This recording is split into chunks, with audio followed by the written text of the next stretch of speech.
have you ever noticed that the people that complain the most about their jobs are the same people that are afraid that AI might take it from them?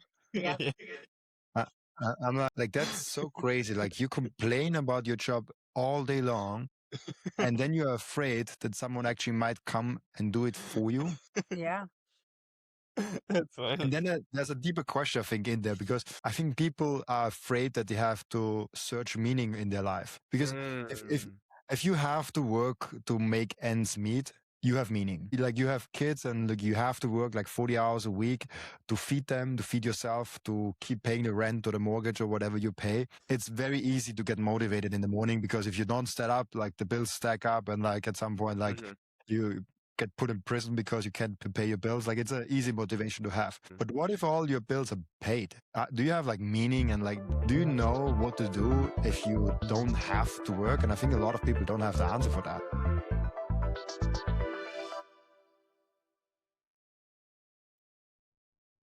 Hey everyone, welcome back to the Moon with the Lunas podcast. We appreciate all of you tuning in. The Bitcoin price is at 79,000.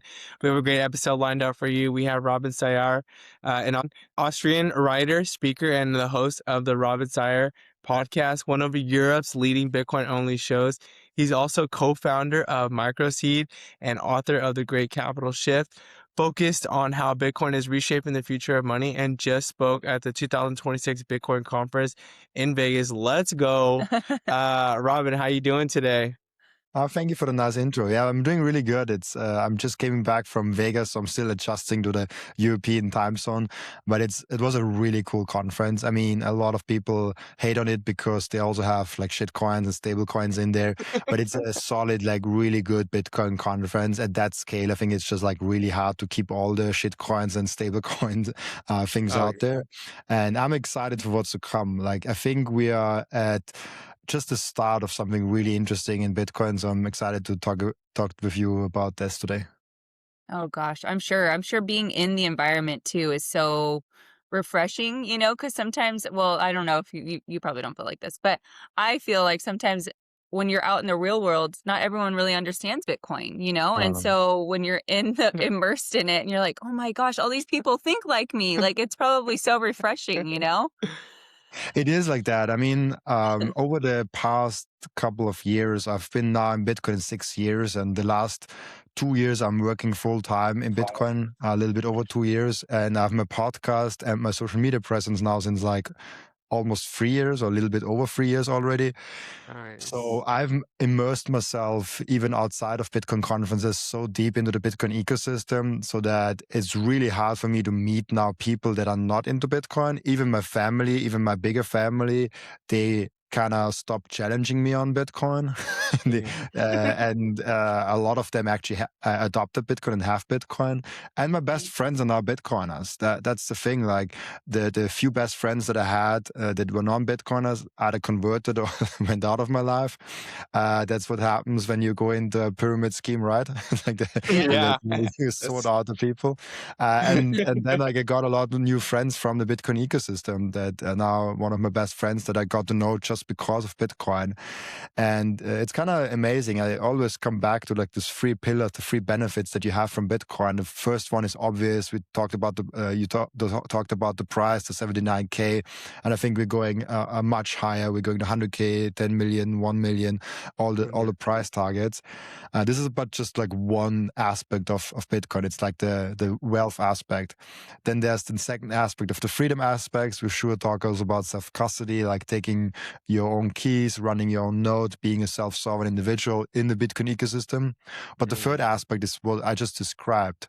It's being immersed in the culture of Bitcoin, being a part of the community. And this is really cool to have the cultural aspect, because then you get the energy, the motivation, and the vibe from the Bitcoin community, which forces you to rethink your diet, rethink how much sport you're doing, and like all of those things. I personally think a Bitcoiner has a way longer life expectancy just because of that than the average person, because he thinks about his money. So he doesn't have to worry as much as the average person about money. He thinks about his diet, his sports, like what he's doing, thinks about more being patient with things and not rushing into things. So that's kind of like being immersed into Bitcoin has huge benefits. Yeah. Yeah, no, I think that's great because that's one thing that people don't understand until you take that deep dive into the deep end with Bitcoin is how it creeps into everything in your life. And then you start focusing on things that actually matter because Bitcoin will take care of the money part of things. And then Bitcoin allows you to focus on things that matter, whether that's family, your faith, your dieting, all this other good stuff. I'm really excited to have you on here, Robin, because, I've followed you for a while tuning in, and then we can have you on a podcast. Like, I don't know, it's just really cool to experience. And so we're super pumped up for this episode. And I wanted to ask you, so like, if you don't mind sharing a little bit more about your story, like when you got introduced into Bitcoin. I got introduced in Bitcoin in 2017, and I think a lot of people can relate to that. When you first get into Bitcoin, you think it's not good. You think it's like a scam, or like you think something bad about Bitcoin. I don't know. Maybe it's different now in 2026 because it's just like longer around now. Like big people are talking about it. Like it's a different ecosystem now than in 2017. 2017, there was no publicly traded company that had Bitcoin on the balance sheet. There was no president talking about it. There were basically almost no politicians in the whole world that ever talked about it in public. I'm sure there were some politicians that on a very local level very silently talked about it. So 2017 was still in the phase where if you mention Bitcoin, most people thought you are scamming someone. So this was a very different era. And unfortunately, I was not smarter than the other people. So I thought also Bitcoin is a scam. So why should I get into it? And I had that belief between 2017 and 2020. So I thought it's a scam. I thought it's not good. I invested in everything else. I invested in Tesla, Apple, and all the tech stocks. Did really well in that environment, but I didn't get into Bitcoin. It was only in 2020 where I really discovered what Bitcoin is, where someone challenged me. I tried to figure out, okay, why is Bitcoin a scam? And in the process of figuring out why Bitcoin is a scam, I figured out that Bitcoin might not be a scam and might actually be something useful for humanity. And then down the rabbit hole, I went. That's kind of the basic story of like how I discovered Bitcoin. Nice. Yeah. Oh gosh, that's awesome. I'm impressed that you were able to reteach yourself a little bit more too. Well, in 2020 we had a little extra time too to be able to research. This was And you're actually, like, I know so a lot of people might think differently, and don't get me wrong, I don't like governments locking people down. Like that's a bad thing. Like that's not a good thing at all.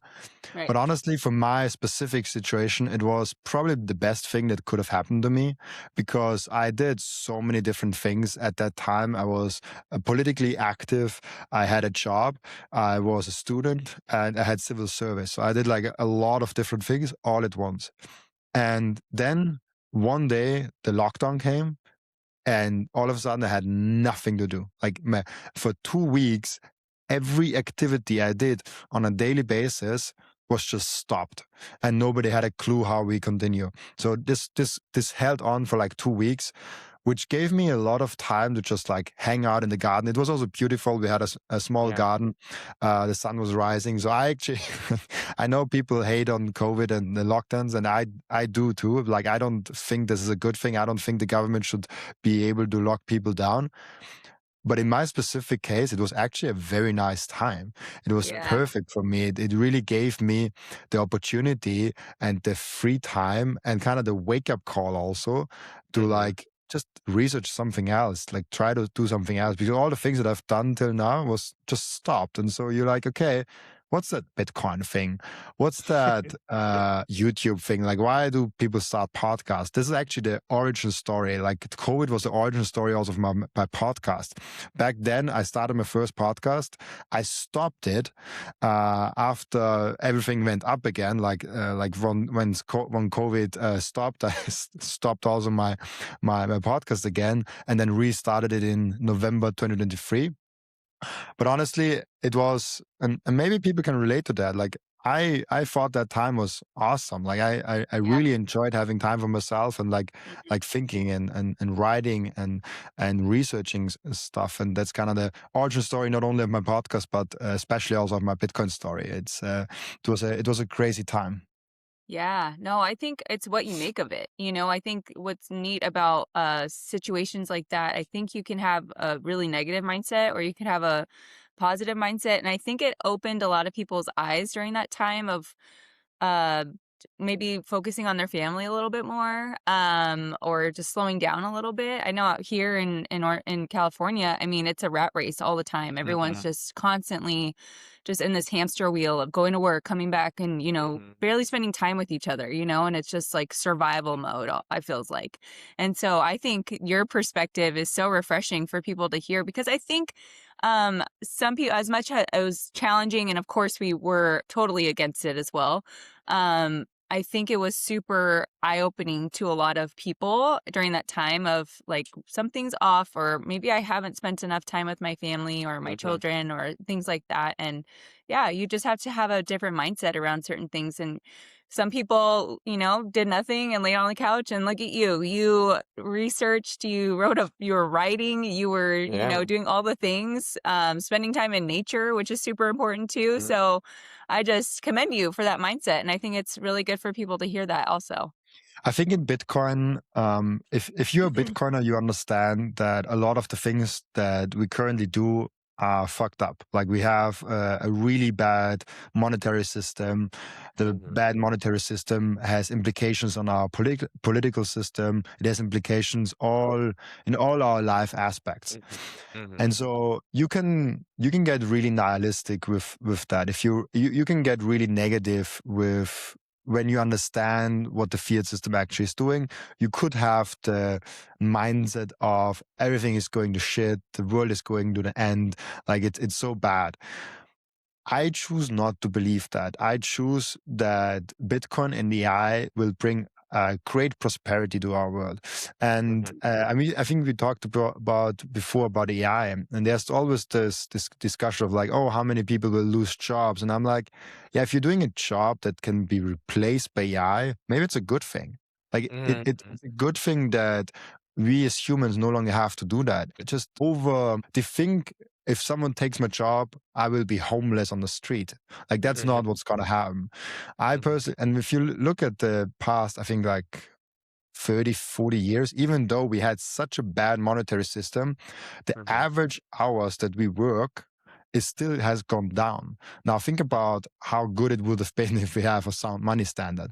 But I think Mhm. now with Bitcoin on your personal standard plus AI boosting your productivity, boosting your life, you will Mhm. be able to go from 35 hours to 30 to 20 to 15 Mhm. hours.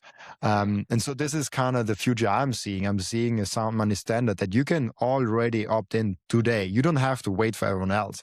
People Yeah. are, sometimes I meet people in Bitcoin, oh, it's so bad. The fiat system is so horrible. I'm like, yeah, you got Bitcoin. You Yeah. don't Yeah. have to operate in Bitcoin. You don't have to Yeah. operate in fiat. You can Mhm. literally have a Bitcoin bank account today and pay Mhm. everything from that wherever you are. You don't have to move to El Salvador. You don't have to move to Lugano or do any of those places. You can literally just pay with Bitcoin with a lot of the tools that are out there. Yes, they connect to the fiat system. Yes, that's evil. I get it. But Mhm. you can already do it for you personally today. Nobody's stopping you. Yeah. And then with AI, we just talked about today how in the beginning I was doing everything myself and it was a lot of work. Then I hired people and it was less work for me, but I had to pay them all. And now I'm Yeah. like, oh, this person is doing that. I can do this with AI. This person is doing that. I can do this with AI. And Yeah. so you can really scale up your own like small little world Yeah. with AI and Bitcoin. And I'm a helpless optimist. Like I'm always looking at the bright side of life. I'm always looking at like how is that good. The same with COVID, as you mentioned. Mhm. If something really bad happens, I'm like, how can I make the best out of this situation? And clearly, there Yes. are situations where they just suck. Like I don't know, like if you lose your leg today, like it's hard to think about the positive Yeah. side of that. Right. But hey. maybe the positive side of that is you have an amazing story to tell. Yeah. Maybe you can pack that story in a book. Maybe you sell like millions and millions of copies because Yeah. the leg got chopped off. Like Hmm. it's we as humans can always choose to think negatively and always choose to Totally. think positively, because Yeah. you will always find someone that has it worse than you, and that's a kind of like a bad thing to say, but like you you need the perspective that things are gonna work out really really well. And so I've seen actually in the Bitcoin community, most people think positive because they found Bitcoin, they found the good things. And so I would encourage people to think about the bright side of life and not the dark side, like the fourth turning and everything will come down and like it will get so much worse before it gets good. I'm like, yeah, I don't know. Life seems not that bad. Like I don't know about you guys, but you have three Yeah. kids. It seems like you have a lovely life. You can do the podcast. So like, Yeah. I don't think life is that bad. Whenever I hear someone complaining about their life, I'm asking them about their life, and I'm like, that doesn't sound that bad. Like Yeah. Yeah. it's not like you're complaining on a very high level. Yes, you're not sailor on a yacht. Yeah, me neither. But Yeah. Yeah. like you're also not a slave like thousands of years ago Right. working 20 hours a day. Like you can have it a lot worse. Yeah. Yeah. No, Absolutely. that is so good, Robin. And you know what? I was thinking about what you were sharing too, is that it's interesting. So, like, if you can go ahead and get our time back, right, with AI, where it's replacing stuff and you're working less hours, it's almost going back to that COVID mindset where you have more time to actually think about things that are more important and be creative and try to figure out ways to add value.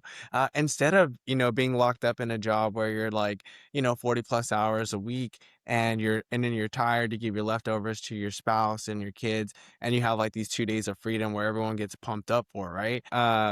I was thinking about that the whole time when you were sharing. I'm like, man, that's almost like you're almost going back to the COVID mindset where you have more time to do things that you want to do and focus on things that you want to go. And as far as like people being negative, like, it's so funny how people always want to um go down that route where, oh, replace jobs like instant homeless. Right. Hmm. It's always like, oh, well, what am I gonna do now? Like, if a robot's gonna do my job or AI's gonna do it, like, I'm like, dude, be a solution seeker.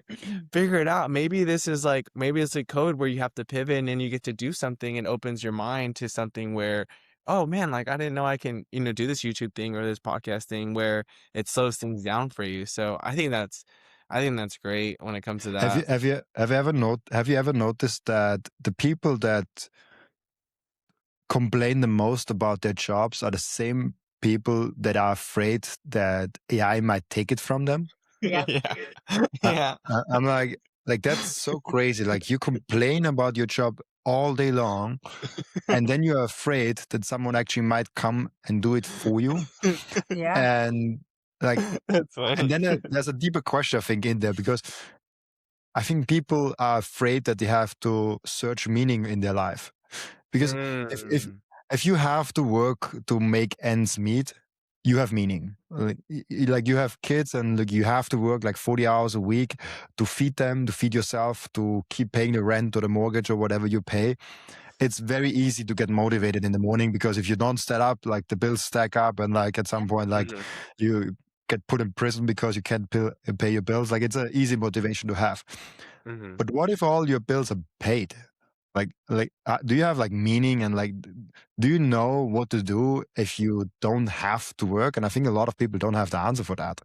I Yeah. agree. And I think it's because, and I'm just thinking about what you're saying. I think because, like the baby boomers, they had to work so hard for so long to get to where they want. Like my dad's a boomer, right? So he's always said, like, work hard, finish, always had a great mindset. And I really feel like at the core, it's a great value system. But I feel like now, yeah, I don't think he knows what he loves. I don't think and not just him. I'm not him. I should just say like boomers in general. It's hard for them to really understand like what do I enjoy doing because I've had to work so hard for so Mm. many years. I don't know, and I agree with you. I think that's something that's kind of shifting in our society is really going back to what is this meaning of life? What do we get to do? What do we, get to, share with our families or do with Mhm. our families or create memories and, all those things because all this stuff we can't take with us, and we pass. And I think, yeah, going back to those core values of like, what is like the meaning of all this? What could I do and be present with in this time frame? So I think Bitcoin allows people to have that mindset because there's so much more hope. And I've noticed this, and I've always told Anthony, I was like, Bitcoin's really awesome, like the community in general, because Mhm. there's so many like-minded people who have a more hopeful outlook on Mhm. life than the people who are, stuck in this rat race or in the fiat system or things like that. I talk about this all the time, but it's so eye-opening to me. It's so drastic of a difference of people that you Mhm. talk to, especially when we have guests like you or other guests that have been on our podcast. For me, I'm like, wow, everyone is so happy and joyful and excited for what's to come, Yeah. not, oh man, like, I don't know, we'll see, I'm so tired from work or, Inflation, yeah, all this stuff, that's it's government. out of our control. It's really not something we can do. But yeah, that's a great perspective that you have, Robin, for sure. I I'm always appreciate. baffled by how many people complain about the right things, like inflation, about governments, and not do anything. Yeah. I'm like, Yeah. you're like, okay, you complain about inflation. What do? Where's your money? Oh, you have Yeah. everything in a bank account? Yeah, of course you're getting hit by inflation. Your Yeah. life is very poor. Yeah. By design. You have to work very hard to keep up with inflation. You have Mhm. to basically get a 10% raise every single year to just to afford the same amount of things that you Yeah. afforded the last year. And if you're not Mhm. saving, your savings are just gonna erode away. Mhm. It's crazy. So it's like there's also the question of should I buy a home? And I asked the question comes up a lot with people that are now in the work like my age, like around 25 to 35, around that age where you're like, okay, I have some capital, I have a work, I have like a job. I could potentially afford a home. Should I do it or not? And actually, I personally think you should not do it. But for Mhm. most people, it's actually better than not doing anything. Because if you are just renting and not investing in anything at all, at least you have a home, at least you have some asset that appreciates a little bit. So, Mhm. like, I don't know, in Austria, looked it up, it's like 3-4% on average, the home goes up in value. That's three, Mhm. 4% more than the euro goes up. Yeah. Yeah. And so that's a little bit better. But if you just take the down payment and put it into an S&P 500, I'm not talking about stretch, I'm not talking about Bitcoin, I'm not talking about anything like crazy. I'm just talking about the S&P 500. You are outperforming with renting plus having the S&P 500 over buying that home because the Mhm. down payment is so huge. I mean, if you can buy a home with very little down payment, like under 5%, it Mhm. starts making sense again in the other way for the buying the home because the leverage of the home gets so high. That's why it really depends on the other thing. And then there's another small aspect of buying versus renting that I want to really put in there because it can also just be an emotional and family decision. Like if you want to Right. build a family and you know exactly where you want to live and you want to build your family with the kids there, like just buy the home. Like money is there to be used, and a home shouldn't be an investment. It's just Yeah. like if you need a car, buy a car. Yeah. Then the question is just like, do you want to lease the car? Do you want to rent the car? Do you want to buy the car? And that's just like an economic decision. But it's just like maybe you just want the house anyways. But yeah, economically, there a lot. I'm amazed by how many people like just have a bank account and like maybe a little bit of S&P 500 and maybe a little bit of a home thing that they're doing. I'm like, that's all you do? Of course, you're Yeah. hit by inflation. Mhm. Yeah. Yeah, the home thing, it really hits home too, over here because it it's when you understand Bitcoin, you realize that a home's getting cheaper. So then you're like, why am I going to, put this huge down payment and everybody sees it as an investment. Oh, my house is an asset. No, your house is a liability. And people forget that because we're all taught that it's an asset. Oh, it goes home. Like those days are over. Liability takes money out of your pocket, just like the common definition. An asset puts money in your pocket. A liability on your home, there's principal, interest, taxes, insurance, and those goes up. Those go up all the time. And so people forget like it's a liability.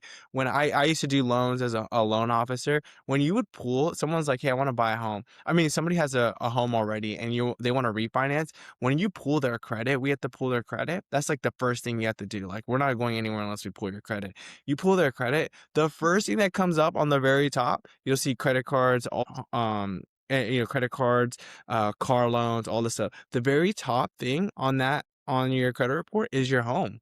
It's because it's a liability. And so I don't know, it's very hard to like look into getting a home when you understand Bitcoin, you know where it's going, and you can get a home a lot cheaper in the future. We'll see. We'll see how that goes. It's just that's a I, whole other deep dive conversation right there. I want to just share one thing for people, if they are, because I know a lot of people are looking into like buying a home or like not renting and all of those things. This is one chart that I like to look at if you are thinking about buying a home, because yes, like real estate measured in Bitcoin is going down. Like that's not but it's also like an unfair comparison because Bitcoin started from zero. So if you're like looking at the Bitcoin price or like the real estate price measured in Bitcoin the last 10 years, obviously it has tanked dramatically because Bitcoin has just gone up so much. So then like it does not make sense to buy a home. But what if we measure real estate in something more stable, a little bit more, that is bigger, and it has been around for thousands of years, which is gold. In the last 26 years now, gold or like real estate actually has gone down in price compared to gold. So if you look at the last 26 years, it just has gone down, and this kind of shows you maybe real estate isn't an investment. It just goes up because the underlying thing that you're measuring it with is going down faster than the real estate. If you measure it in gold, or if you measure it in S&P 500, or you measure it in Bitcoin, in whatever asset you're measuring real estate in, it usually loses against that. And so then you add in not only that you have to pay, not only that the price actually goes down, the real price, the measured in gold price, but also if most people can just buy a home, they usually mortgage that. And even if you have a 3% interest rate on your home and you have that for like, let's say 35 years or 30 years, 45% of the whole thing that you're paying to the bank is just interest rate and other costs like lawyers. And only 55% is the actual home price. And so a lot of people are not aware of that whole math, how bad of a financial decision a home can be.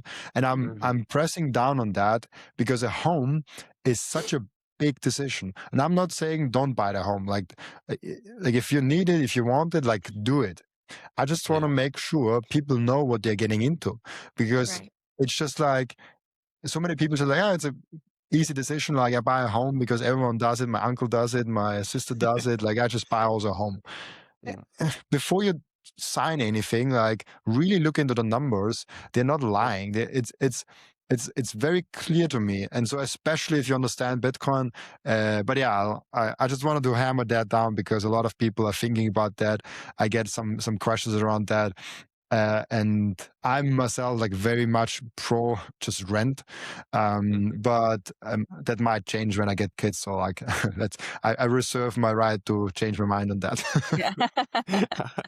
No, that's good. No, it's very helpful. Thank you for sharing that with Yeah, that was our good. listeners too, because it's very helpful to see a different perspective, and that chart is awesome. Yeah. Yeah. Hey, Robin. So, you've been in Bitcoin for a little bit, back and forth, 2017, 2020. So right now we're in a bear market, even though I still think we're in one Bitcoin is 78,000, which is still like in my I think we forget like that's great, 78,000. And so right now, like, so what would you say people should focus on during this time, right? And fireworks are going off. We're at 126 all-time high last year. Bitcoin's going up gradually. We're at 78K. Like, what should you? And right now on X, it almost feels like a graveyard and crickets. Like, no one's really like. It's not where it's where I don't know where it was last year. What should people be focusing on right now in this bear market, or with Bitcoin being 40% lower? I have the perspective that till we are like, there is bull and bear markets, and we call a bull market when we're going up and the euphoria is there and people are greedy and like want to buy as many Bitcoin as possible.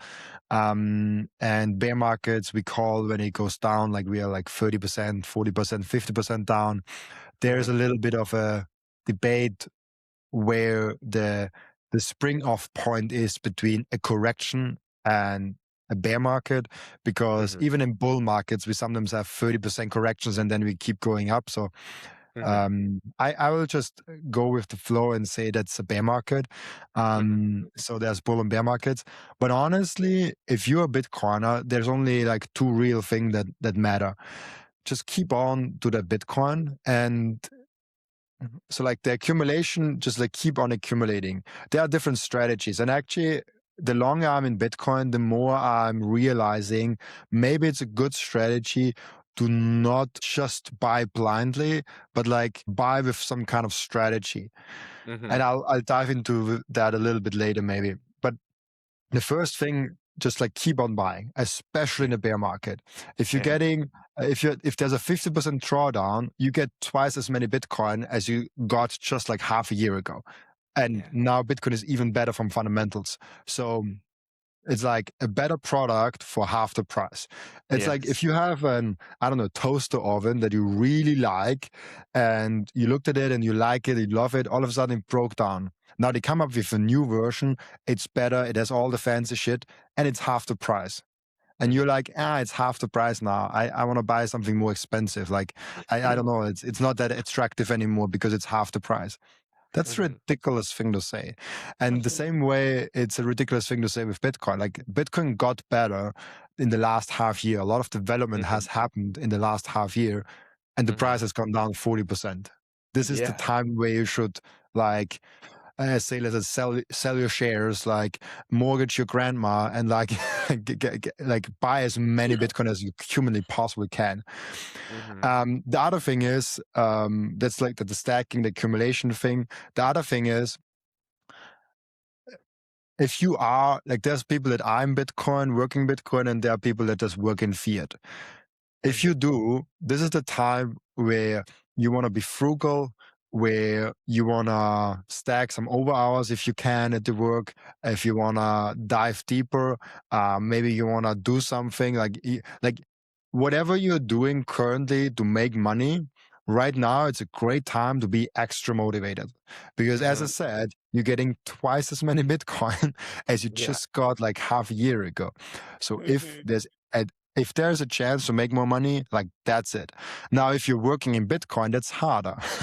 And everyone that is working Bitcoin can relate to that, because most the Bitcoiners that make most of the money in the bull markets, not in the bear markets. I have my own company. I have a lot of partners and sponsors. I'm very connected in the space. Everyone is telling me the same thing. The orders are way higher. Like half a year ago, there are no new people joining. If there are no new people joining, you can sell them hardware, software, services, and all of that as much as you did half a year ago. So if you're working in Bitcoin and it's a bear market, it's double as hard, because your net worth just got halved and your income is also struggling. You might have gotten laid off. I heard from a couple of companies, Bitcoin companies, that laid off some staff. They are restructuring things.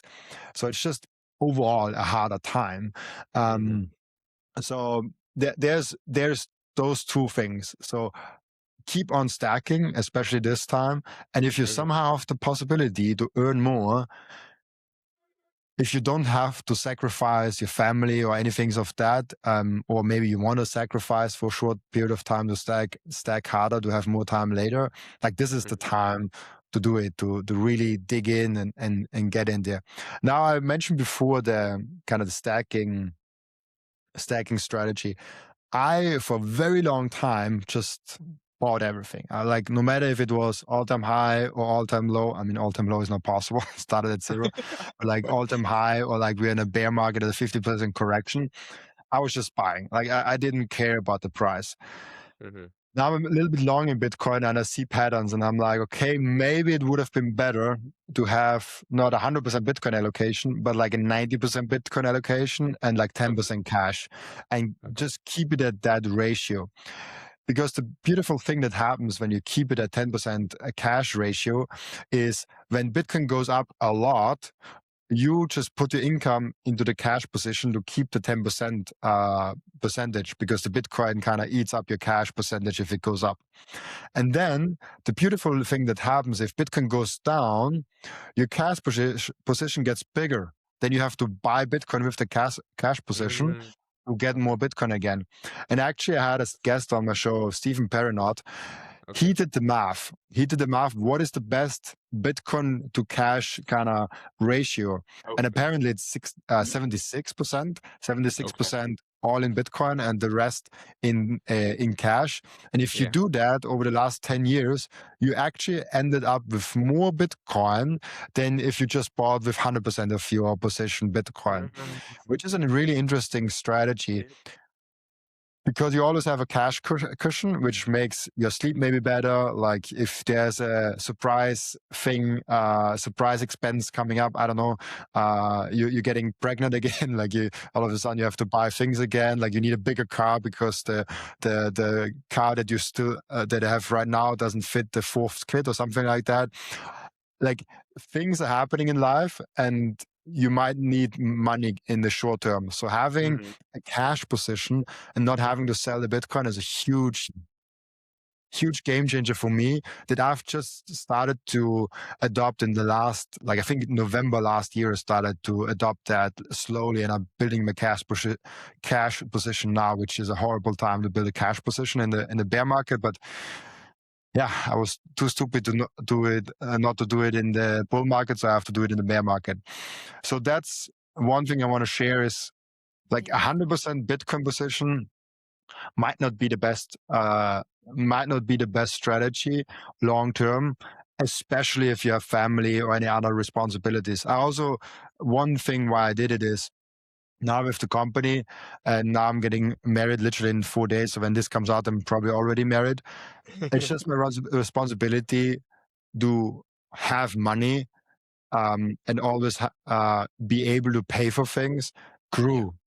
Like 5 years ago when I got into Bitcoin, 6 years ago when I got into Bitcoin, I was a single guy, like no responsibilities, no companies. I couldn't care less about anything. Like I'm just like, yeah, like I buy this, I do this. Like as you stack like wife or husband and first kid, second kid, third kid, I mean, you guys can relate to that probably way more than I can. You just stack responsibilities, and you are the one in charge of having to pay bills. Like Yeah. your kids can't work. Like you kind of have to be there for them.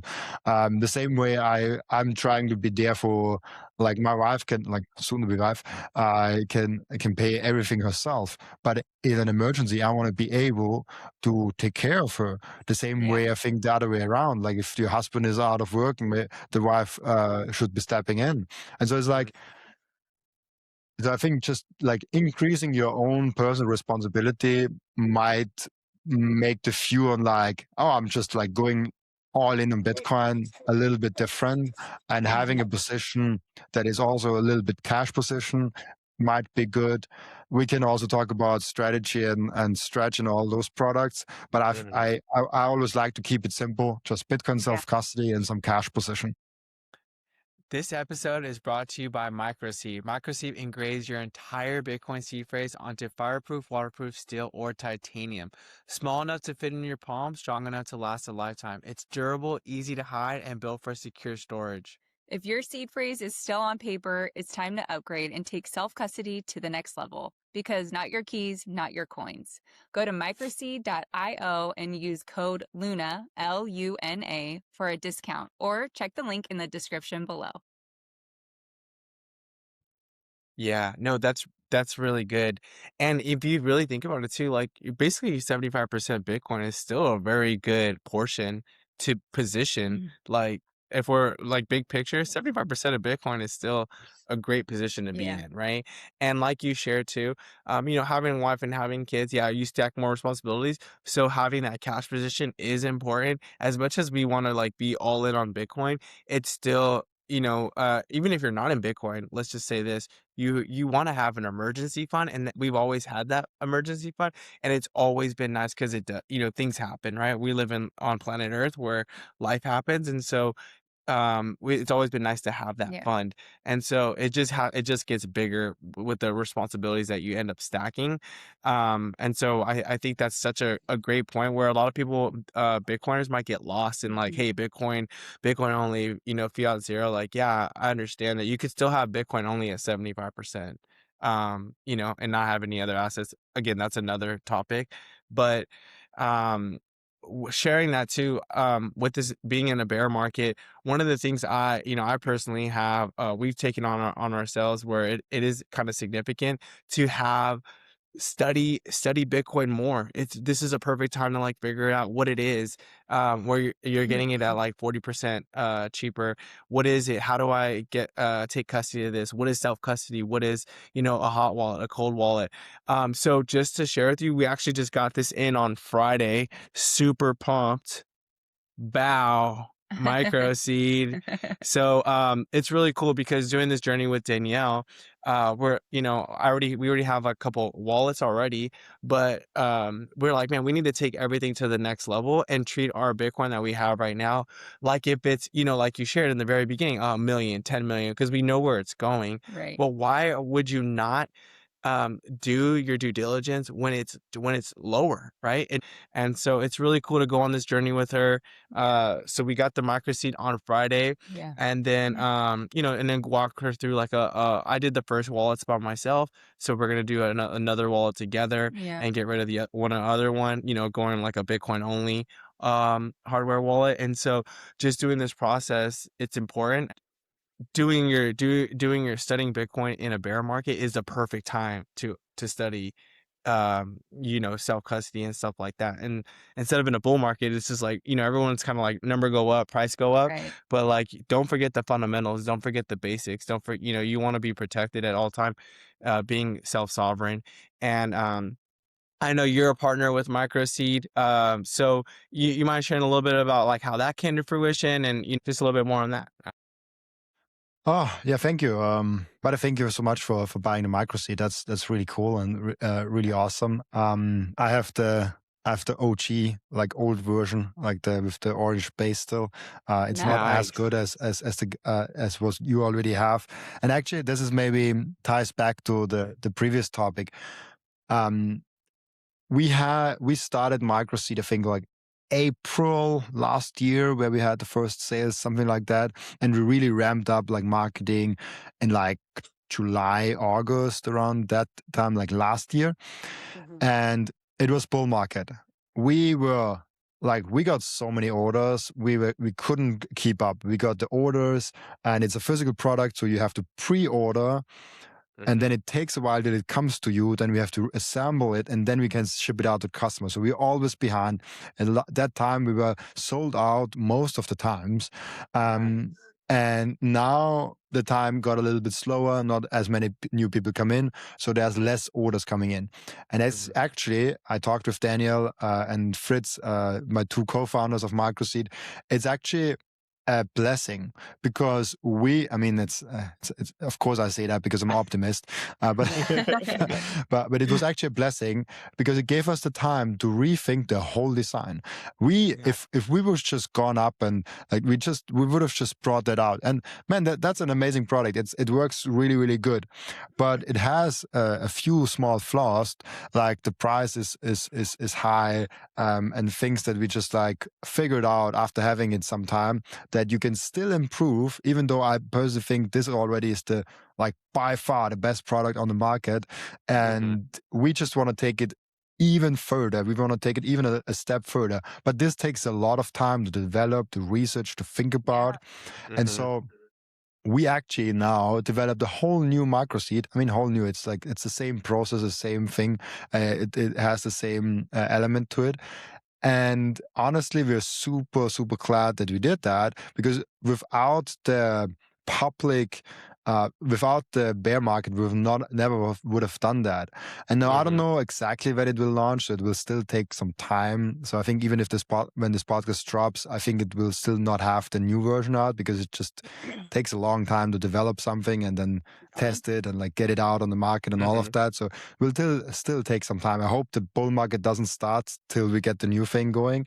But that's just me hopefully wishing that the bull market takes some time. Like actually, if I can really choose when the bull market starts, I want to have it started like end of this year, not like before, but I'm not God, unfortunately. So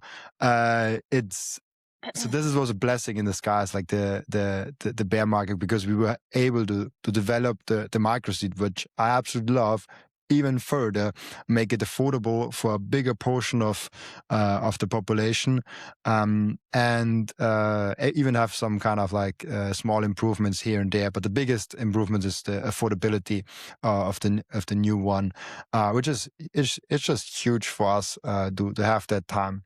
Now, how did I get involved with that? I think this is just personal branding. Like, if there's one aspect that we haven't talked about. We have talked about Bitcoin. We've talked a little bit about AI.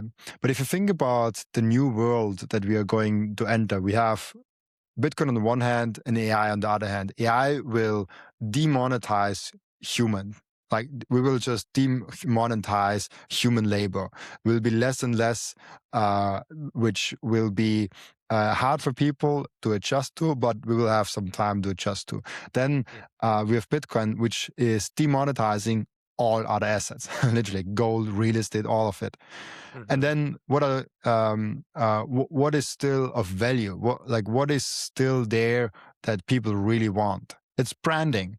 It sounds ridiculous when you say it at first, but branding is the most important thing that you can possibly have in an AI world. Think about you ordering pizza right now versus you ordering pizza in an AI world. Right now, if you order pizza, you're like researching on the app, like, okay, what is the best pizza? What are people saying about it? And then maybe your pizza place and you always go there and you just like pick it up from there. In an AI world, you will just say, hey, I want to have a pizza. Give me a pizza. And then AI is comparing all the pizzas and searches through all the reviews and all the things really, really nicely, and figures out what is the best quality pizza for the best possible price. What happens in the market, if there's such an efficient tool in there, it drives down the price of everything and makes pizza an absolute commodity. And so this is without branding. But if you have branding, if you have branding power and you're like, hey, I want a pizza from Domino's. Hey, I want to have a pizza from the Pizza Man. All of a sudden, AI is not searching all the pizza places, but only the Domino's, only the Pizza Man place, wherever you're getting a pizza. And so this is the power of personal branding. It's the power of branding. Now I come one step down. Personal branding is even more important because people will always love to connect to people. I don't think this will change. I don't think that we will all be like soul guys and be having sex with some like AI version of a girl or a boy. Like, maybe I'm wrong, but like, I personally think we'll always have to connect with actual human beings, and we will always buy from human beings. We'll always take advice from other human beings. If you think about podcasting, it's actually a weird thing that it's around, because you can just literally go into ChatGPT and think about, hey, what is Bitcoin and like, why is it important, and like, what should I know about it? There you go. We eliminated all Bitcoin podcasts. We don't need them anymore because you can just look it up on ChatGPT. But there's something special about humans. They want to connect with other human beings. They want to hear what Michael Saylor is saying about Bitcoin. They want to hear what he is saying about Bitcoin. Why is Q&A so popular with popular people?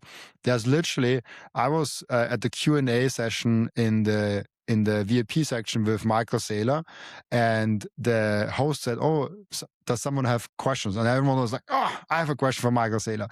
Why is that? They could literally just ask AI the same question and might actually get a better answer, because AI can research deeper. They could even ask AI, what would Michael Saylor say to that question? And AI probably gets a really good answer to that. Yeah. But why are people paying thousands of dollars to sit in a chair just to see Michael Saylor in person, just to raise the hand to maybe get a chance to ask him a question? It's personal connection. It's like we heard that guy so many times in our podcast. We're connected to him. And the same with all the personal brands. I just choose Michael Saylor for that example because everyone knows him. And so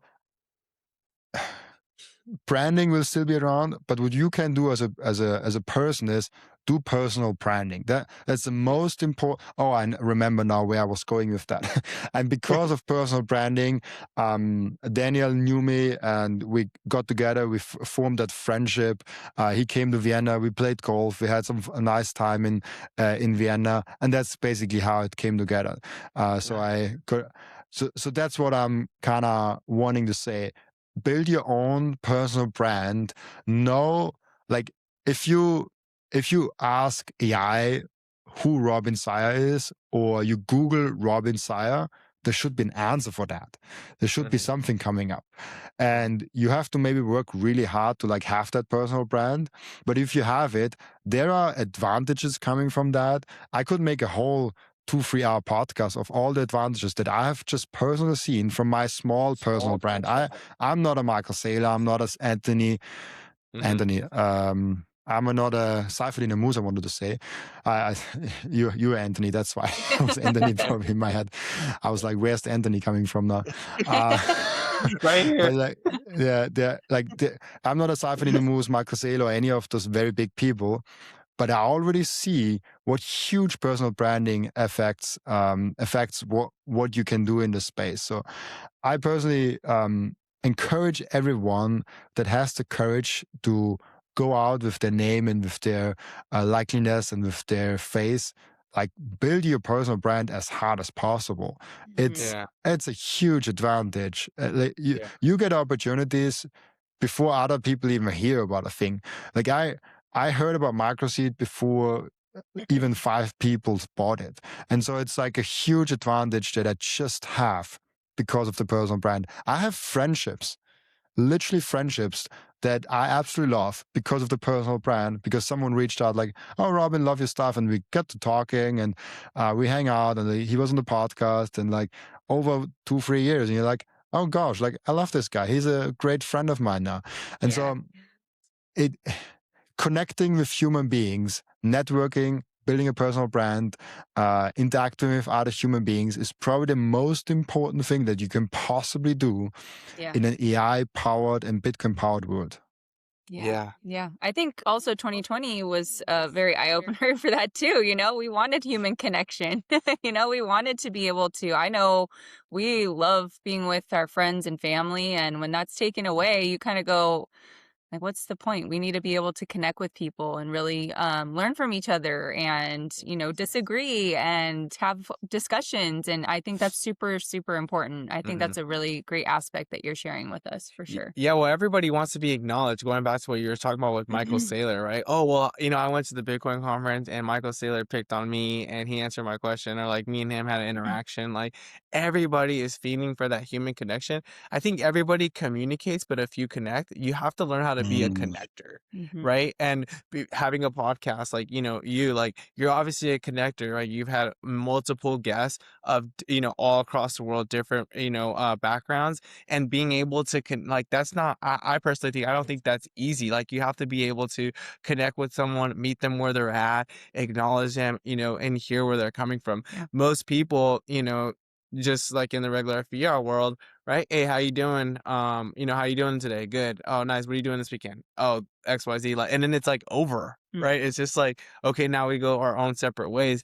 But I think like taking it to that next level, like, nice, where you come, where you from, what do you do for work? Why do you do that? I'm curious. What do you do for fun? That's a great question for people, right? Just taking it to that next level. And it's going to be interesting to go in the future. Like, people are going to fiend for it. I think they're going to be like, oh, when your kids are growing up, you're at a table at a restaurant, you're like, yeah, like, look at this robot. Like, we actually, believe it or not, like, there was a person that would drop off our food and take our order, like, there's these little things that I think that we're really going to miss and connect. Or they'll still stay with us forever, because again, we want that connection with people. So, and then just also, if you don't mind sharing too, Robin, like, in like simple terms for someone out there that may be brand new, getting into Bitcoin right now, what exactly is MicroSeed?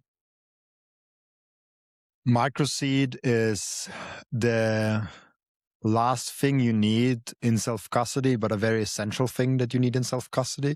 So when you think about where you keep your Bitcoin, there is the first option, you just keep it on exchange. I don't think it's a good option. I wouldn't keep my Bitcoin on exchange for multiple reasons, but I keep it clean now and just say, like, don't keep it on exchange. It's dangerous. You can get hacked. The exchange can go bust. Like, there's a lot of different things that can go wrong. If you don't keep it on exchange, where do you keep them? Then we have to kind of answer the question, where are Bitcoin? Like, what is a Bitcoin? You cannot really keep a Bitcoin. Like, we talk about, like, you store your Bitcoin on your hardware wallet and all of those things, but actually the Bitcoin is stored in the ledger, and all you have is a hardware wallet, which I like the name signing device more, because all the hardware device is doing is signing a transaction. So basically, I currently don't have a hardware wallet next to me, but like the hardware wallet is like the cold card, the treasure, the bitbox. There's like so many. Don't use a ledger. There's so many out there that you can just like use and create devices. I personally think cold card is an amazing device, but it's not the only one that you can choose. There's also Seed Signer, amazing device also for do it yourself, and those devices are just there where you input your key, and then with that device you can sign the transaction, and then you can move your Bitcoin. It's basically like a mobile key for your Bitcoin. The Bitcoin are always not stored with you, but you can hold your own keys, and then with that key you can sign the transaction and move your Bitcoin. Now, this device can break, device can go bust, and all of those things. And so you need to back up this device, because what happens if this device goes into water, or like there's some kind of like accident happen with this device. So what you do, you get those seed phrases. Like, I think people heard about that. And those seed phrases are 12 or 24 words. And with those 12 to 24 words, you can recreate the private key. The private key is just like a very long line of characters. And so nobody can remember that. But 12 to 24 words is a lot easier to remember and a lot easier to identify. Because if you think about writing that one long piece down, the private key, if you get one just letter wrong, the whole key is gone. Like you like the whole key is kind of invalid. So we came up with the seed phrase method. And so the seed phrase method is, there are, I currently don't know how many words there actually are in this BIP39 list. There's this BIP39 list where all the words in there that you can possibly choose from in your seed phrase. And you can even dice it yourself, or the hardware wallet gives you the words. But basically, those 12 to 24 words are your private key. With that, you can access your Bitcoin. And that's a very important information, because that's why you have to keep them very secure, those 12 to 24 words. And you have to find a place where nobody else can see them. So you don't want to lose them, but you also don't want to expose them to other people. So there's the first option that you can do is just write it down on paper.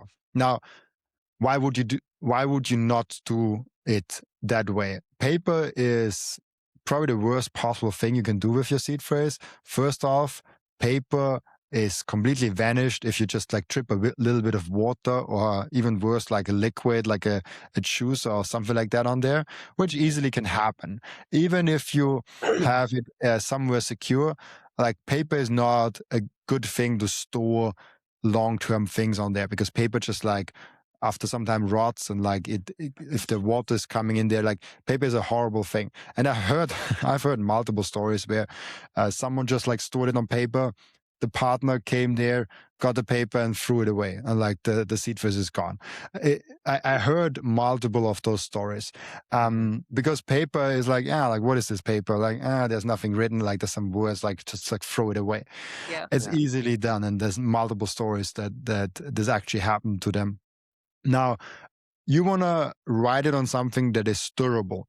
So you want to write it on something that withstands fire and water and is not eroding away in like 2 years because it gets rusty or something like that. I personally love titanium. I think titanium is an amazing solution for that. And putting your seed phrase on titanium is the best possible thing. Now, what you can do is just go in a hardware store and buy a piece of titanium, like a blade of titanium. I don't know what it costs, but it probably costs like $5, $10, $15, maybe 20, depending on how big and all of that.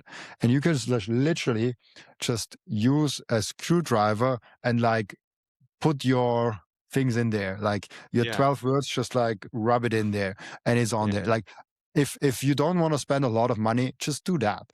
Don't keep it on a paper. If you want to, don't spend the money on a MicroSeed or like something else on other devices. Just like rub it in there. It's hard work and it's not that nice, and you have to you have to do it deep, because if you don't do it deep, like with fire and all of that, it can still erode away and you can still use it.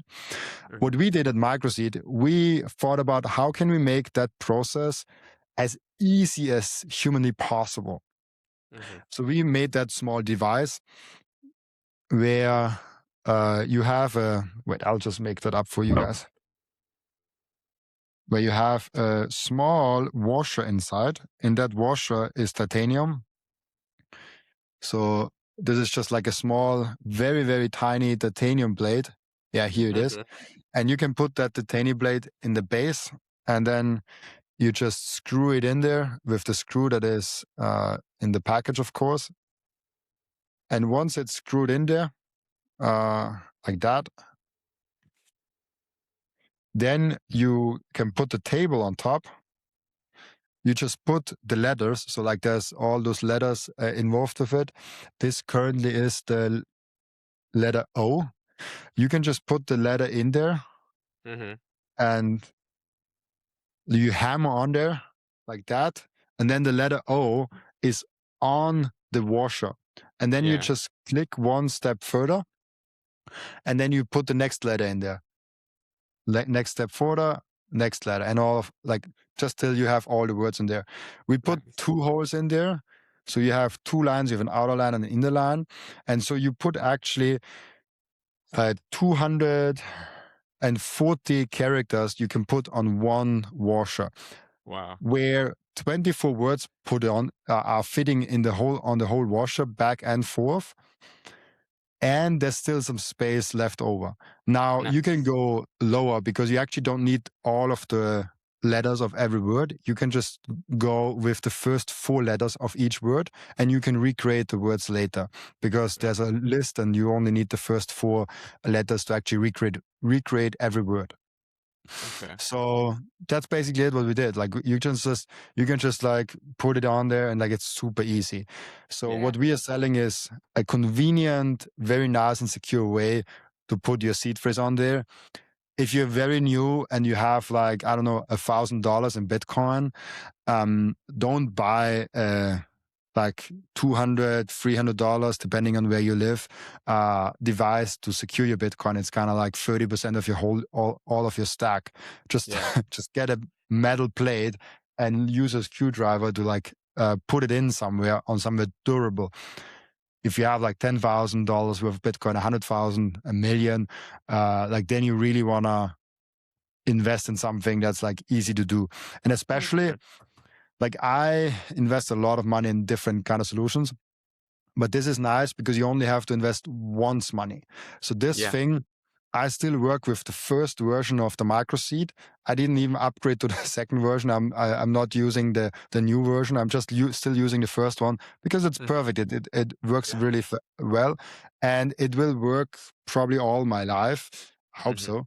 And you never need to buy anything new. With the other solutions where you have the steel plates, you have to rebuy steel plate if you want to have a new wallet, a new kind of situation. So yeah, I think that kind of sums it up what MicroSeed actually is. Nice. Well, thanks. Yeah, go ahead, Dan. No, I think it's awesome. And like Anthony had mentioned, now that I'm more involved in what, we're doing as a family, I think this is going to be super helpful for us to be on the same page and make sure that I am aware of, what is the seed phrase that you created way back when I was kind of like, yep, you got it. Yep. You're good. And so I think this is really helpful, especially I think we had mentioned like even inheritance wise, making sure that, you have things in place so that way your family can access your Bitcoin, God forbid anything happens to you. Because for a while, I think people are like, yeah, let's just go buy Bitcoin. And they're not really thinking full picture all the time. And they're, not thinking like, oh, how's my family going to access all this hard work that I've been doing? How am I going to be able to, get this money? And even that was some of my questions too. And as we've gotten more involved too, I think it's amazing. And it's such a great invention. So simple, like back to basics of like, okay, what could we do with our hands that can, sustain many accidents that can possibly happen. And I've heard amazing things. I've heard that it's really actually cathartic to be able to like stamp in letters as you're like going through. And so I think it's going to be it's really awesome. Yeah. It's quite And addictive. Yeah, Yeah. that's what I've heard. And then also, Robin, to kind of wrap things up a little bit, I just wanted to, one of the things that we like to do is we like to ask our guests, if someone's just getting into starting into Bitcoin today and they're listening to this podcast, what's something that they should really focus on? Oh, stack as hard as possible. This is the first thing that you should focus on. And I mean, that's kind of obvious, but this is the thing that people really should focus on. Maybe I'll cheat and say 3 things because it's very important. Yeah. The first thing is stack as hard as possible. The second thing is get educated as hard as possible, because if you're not educated, you will be just washed out in the first 50-60% correction bear market. And the third thing is really secure your Bitcoin properly, because the hardest bear market is the one where you lose your Bitcoin. That's one where everyone else is celebrating and you have to cry because you lost your Bitcoin. So those are the 3 things that a new Bitcoiner should really focus on. Stack as hard as possible, DCA, do your thing, educate yourself, and then know how to secure your seed phrase as fast as possible. Nice. So good. No, that's great. That's really helpful. Is there any other, advice that you would give to our listeners, just briefly? Stay positive. It's like being humble and positive. Like the most successful people in the Bitcoin space are the ones that are positive and humble. I love bringing up Jeff Booth because I've never met a more humble guy that has all the reasons not to be humble in my life. He like the person that you see in camera is the person that you just like who Jeff Booth also is. He's a very humble guy, a very down to earth guy. I absolutely love him, and he's a great guy. But he is just a representative or great example of the most successful Bitcoiners are the ones that stay down to earth, stay humble, and are very optimistic and looking out in the world. It's just a very clear picture to me, because I see I had now over 600 different people on my podcast. So I met a lot of different Bitcoiners, and the Bitcoiners that resonate the most with the Bitcoin community, the ones that get the highest average view duration on YouTube, the ones that get the most clicks, are actually correlating to be the nicest people, to be the most humble people. Yeah, there are a few popular people that are not as humble and not as nice, especially behind the scenes, but they're very few, and most of them are extremely nice, helpful, and humble. So, um, I don't know. I could write a whole book on that, because I've seen people how they act before and in front and behind the camera, and it's huge. You Yeah. see success in like how kind and humble someone is. Yeah. Yeah. Yeah, Jeff Booth, I love Jeff Booth, and his book was amazing, and too. And then every time he hops on a podcast, it's always like just so positive. Like he has his outlook on life is like, it's like we see a positive world, and then Jeff Booth sees like the most positive world times 10. No, he's great. I hopefully we can get him one day on our podcast. But I really appreciate you, Yeah. Robin. It's carving out time. We know you're a busy person. You're pumping out episodes. You're doing your thing, MicroSeed. And like you said, congratulations again on getting married in a few days. Oh, thank you. You got a lot going on. Speaking at conferences. So we appreciate this so much, Robin. And if you don't mind sharing where people could connect with you, who don't already know you. Uh, I think you can just type my name wherever you find it, wherever you want to connect, find content. But the more important message I want to leave people, you guys, Anthony and Danielle, you guys really make great content, and you're like a small up and coming podcast. And I think especially for people that listen to that and really enjoyed the conversation, the most effective thing that you can do to help Bitcoin, if you don't have your own thing, just like help them out, do the thing that they're doing. So sharing the episode, spreading the word, spreading the love around like a new up and coming like content creators and podcasters. So if I leave with one thing is, support this podcast and support the mission that they have in any way, shape, or form that you can possibly have. I've got people that shared my podcast episode, like the early ones. I even like got sapped in the early times, like here and there, like $5, and I was like so pumped because I saw like, wait, real people sending me real money for the thing I'm doing. This just gives confirmation. And so I think the confirmation kind of has to come from the audience to give you guys a little bit of the feedback loop. Yeah, you're on the right track. You're doing amazing things. And it can feel lonely. I mean, you guys are together and two people. That's already amazing, because you're no longer just one person. If you're one person, it's like twice as hard, or I would even say 3 times as hard to keep going and keep the ball rolling. And I remember the early days when it was just me for like 1 year and grinding it out. It was hard. Like you're like doing everything, and you're like, oh shit, this didn't go well. This is breaking down. This is not going good. And just like getting once a day or like once a week a message saying like, hey, I love your podcast. Keep doing what you're doing. Thank you so much for the work that you're putting in there. This means everything. And so, yeah, it's great that we support Saylor and Jack Mallers and Jeff Booth and all of those people, but they get a lot of love. So if you listen to this, give love to the small podcast, and tell in the comments what you think about them, and share it with people you want that episode to reach.